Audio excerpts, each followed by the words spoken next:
Hello everyone, this is Ali Atiyah.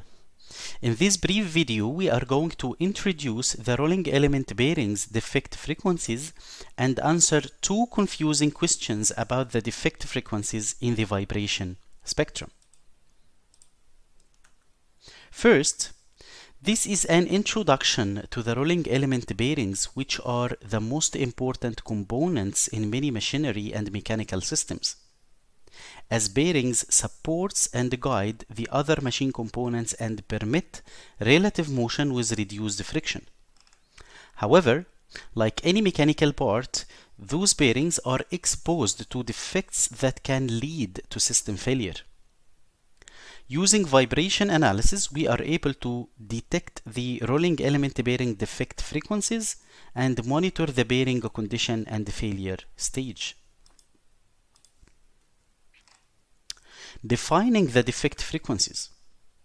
Defect frequencies refer to the vibration frequencies produced by a rolling element bearing when it experiences a defect. These vibrations are related to specific components with the bearing, such as the outer race, inner race, or rolling elements. A rolling bearing produces peaks at bearing frequencies. All peaks should have a very small amplitude when the bearing is in a good condition. The FTF, it refers to the fundamental train frequency, and this appears due to the rotation of the cage. The BSF refers to the frequency at which a ball or a roller rotates around its axis. The BPFO refers to the ball pass frequency over the outer race. The BPFI refers to the ball pass frequency over the inner race. It is obvious that we need exact data concerning the bearing geometry to be able to find the spectrum lines. Now we are going to answer the first question. What makes the rolling element bearings defect frequencies always non-synchronous?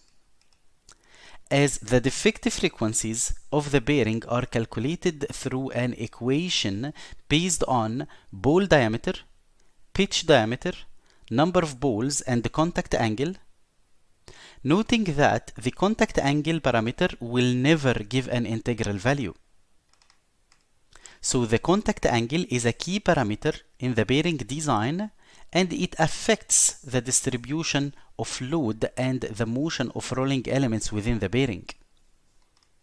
The contact angle is the angle formed by a line perpendicular to the bearing axis and a line connecting the points of the contact between the ball and the raceway.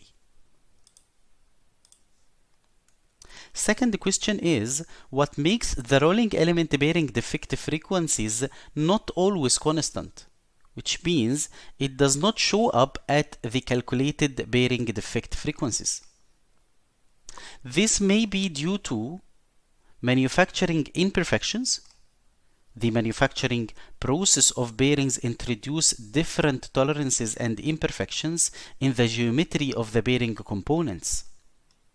These variations, even if it was small, can lead to a different defect frequencies. Second, it depends on shaft rotation speed that may change. The operating conditions of a system, including change in speed and load, contribute to the variation in defect frequencies. Third, it depends on the actual application of the bearing on the shaft or the load direction. The same rolling element bearing may experience different load distributions as they operate. This variability arises from factors such as changes in load magnitude, direction, and distribution across the bearing components. Fourth, it depends on the bearing stage of wear.